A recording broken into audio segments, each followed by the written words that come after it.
Cyclone hockey fans. Welcome to this episode of the Murdoch Show. I'm your host, Kevin Oye, and I'm joined by the namesake of the show, Cyclone hockey general manager and head coach, Dr. Alan Murdoch.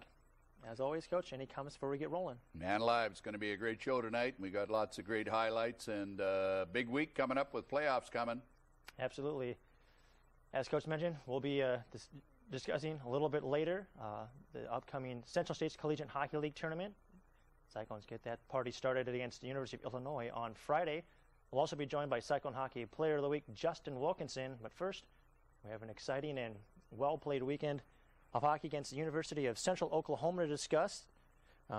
Friday night's game, exceptionally well played against the Broncos, taming the Broncos 4-0 with the shutout victory. I guess what were the keys coming away with that victory Friday night, but then also making not just a victory, a shutout victory? You bet. It was huge. Paul Cares had not gotten a shutout so far this season, so he was long overdue. He's been playing really well, playing real sound. At the same time, goaltenders don't get shutouts all by themselves. They get a lot of help of the defenseman, and our player of the week this week, Justin Wilkinson, is a good example of what we expect from all of our defensemen, just shutting down the opposing team, giving them low percentage shots, and playing well. So good weekend all in all. 4-0 Friday night, 5-2 on Saturday night. Feel like we're finally entering that phase of playoff time. But every other team in the country is going to be doing the same thing, so we have to keep it at that high level. As you mentioned, the team came with the 5-2 victory Saturday night. Touched upon the importance of goaltending and defense, but also I'm sure you had to be fairly pleased that the scoring between the two nights was fairly balanced between all four scoring units. So talk a bit about that. You bet. We've got four lines that are working real hard. We've mixed them up a little bit here the last 2 or 3 weeks. But I think we finally settled in on a lineup that we had pretty good confidence in, and they played very well. And as you said, we're getting pretty balanced scoring from four different lines. So that's good. 9 goals in 2 nights. We'll take that. 2 goals against in 2 nights. We'll take that as well. Absolutely. All right, well, let's take a look at some of the highlights. We got 9 goals to watch, and perhaps even a couple more highlights. So let's go ahead and roll those highlights. We'll start with Friday night with the goal by Dave Krabasky. Great pass across. Dave showing why he's one of the team's top goal scorers. You bet. They're moving the puck well, and when he gets the opportunity, he puts it away. Definitely nice to see Chris Kakulia come away with the goal. He's been a great playmaker for us this year, but getting the light line for himself. You bet. That line was clicking, especially on Friday night. Taking the puck to the net, playing with fearless, reckless abandon. This goal is great. I mean, Ryan Reed helps create that play with that check on the forecheck. Puck comes to Ellison. He centers it out to Reed. He touches it, and Falvey gets the goal. That was one of the feel-good goals of the season for the Fall. Oh, you bet. That's kind of the energy line through the past week or two.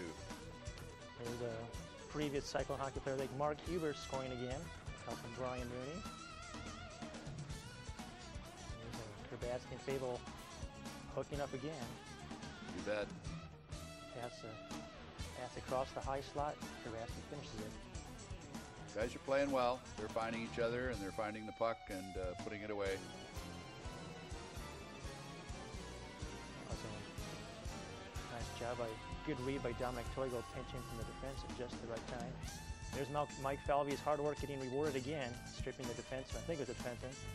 Bronco player either way of the puck at the blue line and burying it. And also Matt Bennett's goal here on the backhand, not to get shown up by Mike Falvey's backhand goal. Definitely great to see Matt Bennett pinching a good goal. It was a good one. In a couple of respects, he saw the opportunity, and not a lot of guys are scoring these days in the backhand. So goaltenders have a tough time with that because they just don't see many backhands. But Bennett put it away. He buried it. You've touched on this a little bit, the importance of defensive play. Talk more about how the importance, the defensive subtleties are, in the defensive zone, even on the forecheck, and generating the offense, because it can get overlooked, but it's so important. Yeah, I think defense starts right from the offensive zone when the other team gets the puck and starts moving it down our direction. We like to tell the defenseman, close the gap. The gap is the space between a defenseman and a player, and if they have a one-on-one, we want them to close it all the way and ride them out of the play in the neutral zone if at all possible. The second thing that we like to see is the defensive partner communicating, covering the wide guy, and then the first forward back also helps in the defensive zone, having inside position and preventing the opponent from getting high percentage shots. And I thought our team did a real good job of doing that against Central Oklahoma. They're a pretty good team, pretty good skating team. They handled the puck well, they moved the puck well, but I thought our defensive play was very good.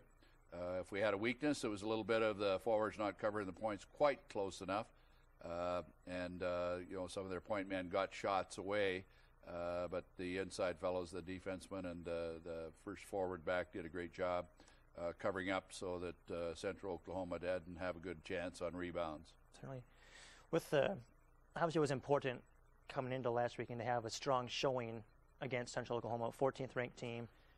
The rankings that'll in large part determine who goes to the tournament, will be determined this week, and that obviously the results of last week play into that. So, how important, I guess in your mind, was it, to sweep Central Oklahoma, quality opponent, heading into this time of the season?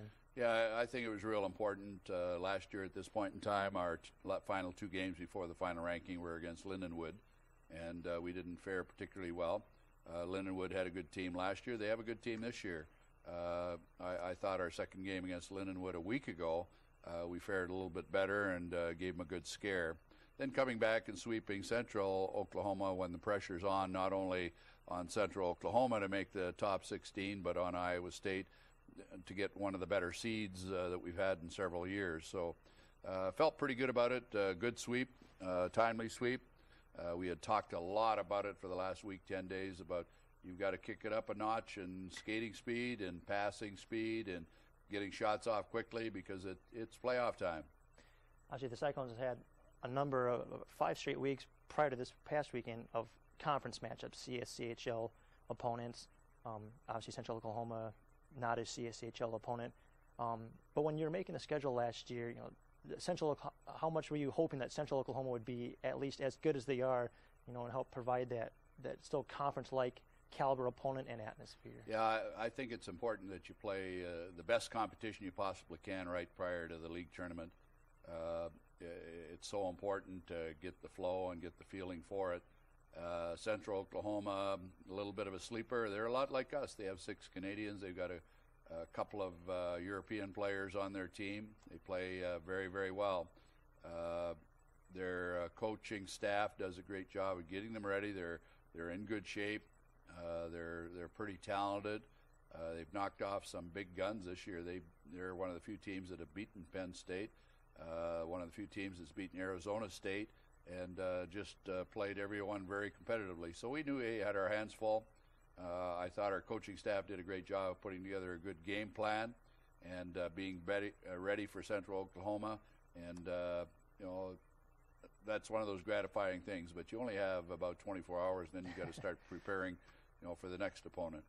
Obviously, with that preparation comes the lessons from last weekend. I think you've already touched on this a little bit, but talk a little bit more about what the lessons were after this weekend against the Broncos. Yeah, I think the biggest thing in our series with Lindenwood, it got a little bit out of hand with high goals against, 8 goals on the Friday night, 6 goals on the Saturday. So we needed to tighten the belt, so to speak, with goaltending and with defensive play, and I thought we did a pretty good job with that.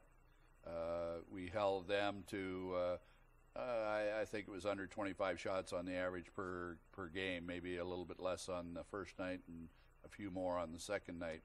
So the shots that we allow the opponent to take, like Central Oklahoma, they aren't necessarily high percentage shots. They're longer shots. They're outside shots, and then covering up on rebounds. So full team effort, no question about it, from goaltending, defensemen, and forwards. Definitely a total team effort. Well, fans, we need to take our first commercial break of the night. After the break, we hope to be joined by Cyclone Hockey Player of the Week, Justin Wilkinson, and later on, we'll also preview this weekend's upcoming Central States Collegiate Hockey League Tournament. So we'll be back after these brief messages.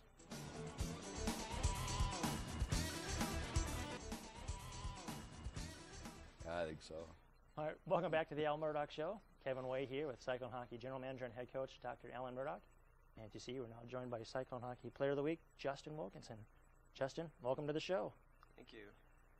Coach, oftentimes Player of the Week is a player who's put up some pretty good offensive numbers, or is a goaltender who's had a big weekend, a shutout and whatnot. But every now and again, it comes time to reward a defensive defenseman who played well during the weekend and all season. So I'll talk a bit about what made Wilkinson the choice of the coaching staff this week.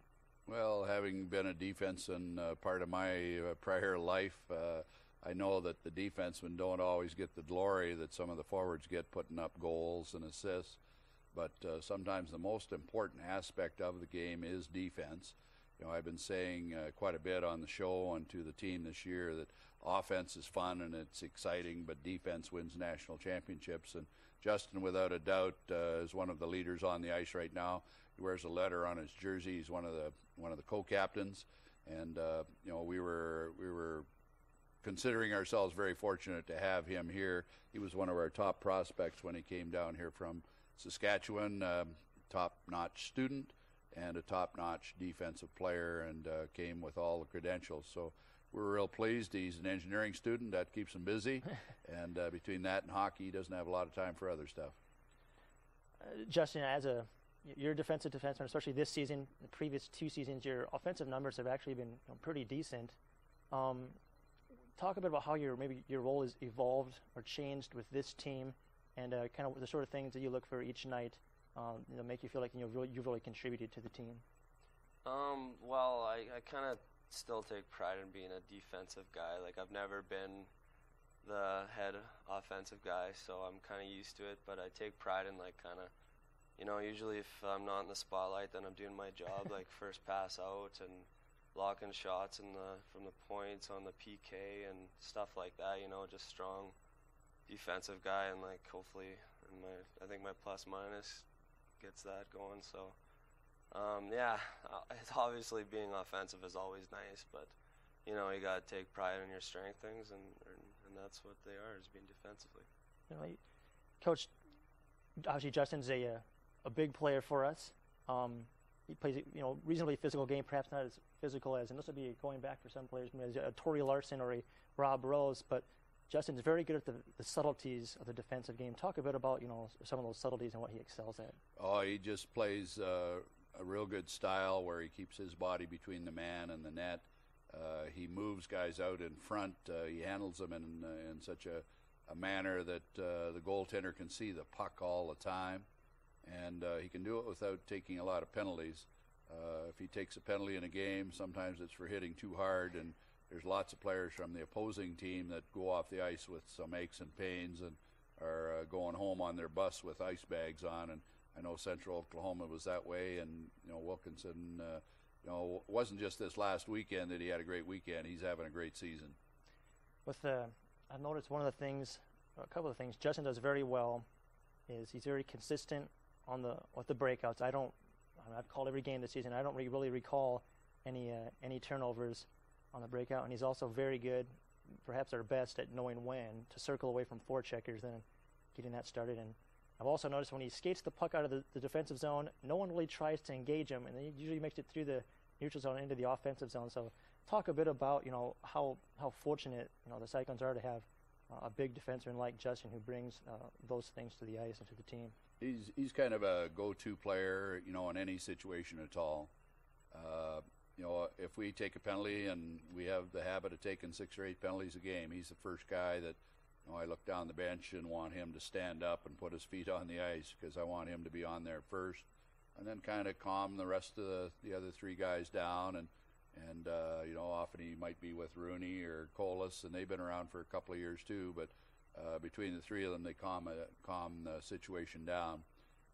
I matched him up early in the season with Alec Wilhelmy, and I thought Wilhelmy was coming along real well, maybe one of our more improved freshmen this fall. But with the broken arm, the arm injury at Lindenwood, I've got him back with Crawford now, and I know that's probably a handful too, and keeping him working hard and focusing, but pretty good combination. But I feel as though Justin is a player I can put with anybody at any time. in any situation, whether it be at full strength, whether it be penalty killing, which we've talked a lot about, or there are times we'll put him out there on the power play, and he'll play real solid, and he'll see that puck gets to the net. And one of the best goals I've seen scored this season was his goal against Lindenwood.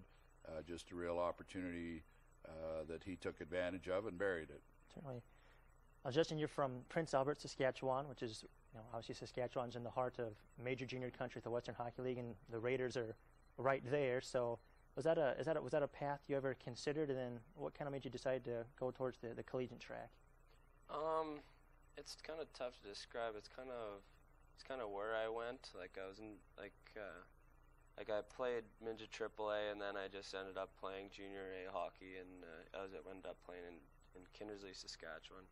And I always kind of had in the back of my mind that, like, if you play major junior, then you do not get a chance to go and play hockey down in the U.S. And that's kind of what I wanted to do instead of just like go through the ranks, because I heard a lot of people go through the ranks in the WHL and then they just get cut right away. And so I just kind of made that decision, and that's part of the things that made me come down here. And part of the goes perfectly into my next question. Talk more about obviously you've had a number of options. What made you decide to go to Iowa State, and then also kind of what attracted you to engineering and civil engineering in particular? Well, I've always like worked out on the farm, and I've worked out on like the paving crew, so I've been onto stuff like that. And growing up on the farm, this kind of community isn't too big of a jump for me. Like for me to go to someplace like Chicago, it's nice to visit, but I think it kind of, like lots of hometown people, I think I get a little overwhelmed, and I kind of do that. And then engineering was just kind of, like I've always liked kind of math things, but I wasn't sure if I was up for the challenge, so then I decided to take the jump to go for engineering. And this school kind of fit all of it. Like some schools would be nice to go to, but they wouldn't have like an engineering thing, so I didn't want to go somewhere I didn't want to like pursue a career into. So that's kind of how it all meshed together, so it worked out in the end. Definitely how the choice ends up for most Cyclone hockey players. All right, fans, we have to take one more commercial break. Before we take that break, I want to make sure I get in a reminder that the Cyclone Hockey Cheer Squad will be holding the Little Cheer Clinic on February 25th. It's for kids grades K through 8, so certainly it's something to look into if you have a budding or aspiring young cheerleader. You can go to www.cyclonehockeycheercamp.com for more information, and it'll be part of the festivities on Saturday night. So we certainly encourage you to take a look. So after the break, we're going to talk a little bit more with Justin Wilkinson. We'll also preview the Central States Collegiate Hockey League Tournament this upcoming weekend. So we'll catch you on the flip side of these brief messages.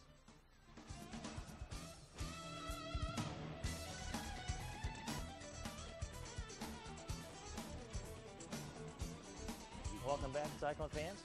Kevin Way, your host here, joined by Cyclone Hockey head coach and general manager, switched it around this time, Dr. Alan Murdoch, player of the week, Justin Wilkinson. I guess, Justin, you have one more year of eligibility after your junior year. Are you considering looking into pro hockey at all, or are you looking to perhaps just go right into more into your engineering profession? I haven't really thought about it too much, but I'm starting to feel that I think it's time for me to maybe go to the senior hockey and then just start getting my career going. But like if something comes on my doorstep, I'm not going to turn it down, because I've been skating since I was like 2 or 3, like lots of people on the team. So it's tough to give up the dream, right? I guess your freshman year here, the team did pretty well, went all the way to the national championship final game against Lindenwood. That year's team ended up with a record like 30-12-4. So this team is quite possibly going to come pretty close to that record. So I guess in your mind, how does this year's team compare to that team your freshman year? Well, it kind of comes down to like kind of the feel in the locker room. Like obviously last year was kind of an upset. Well, not kind of, it was an upset.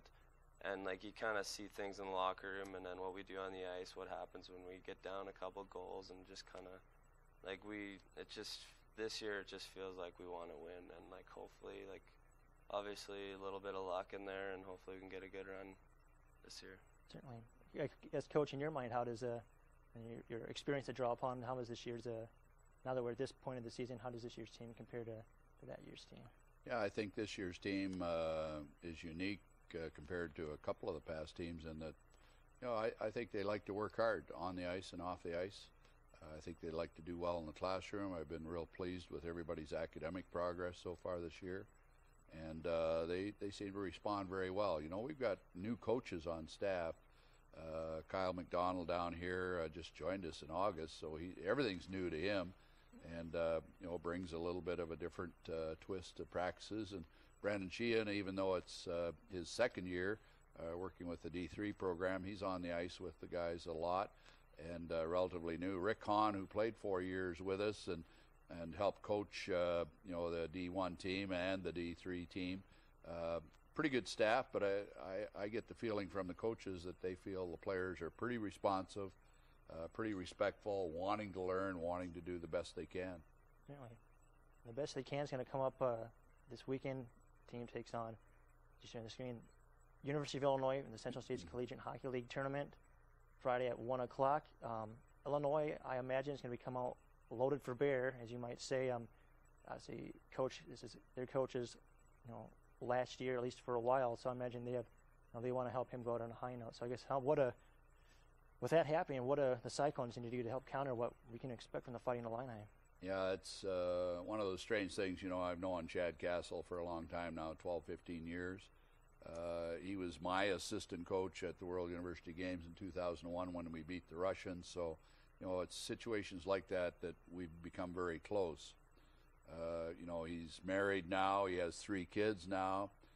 He makes a living, building and managing real estate, and he's in a huge project right now. So he is going to step away, but he's a very good coach. I know they just had a 1-goal game with Lindenwood on Saturday night, so we definitely can't take him too lightly.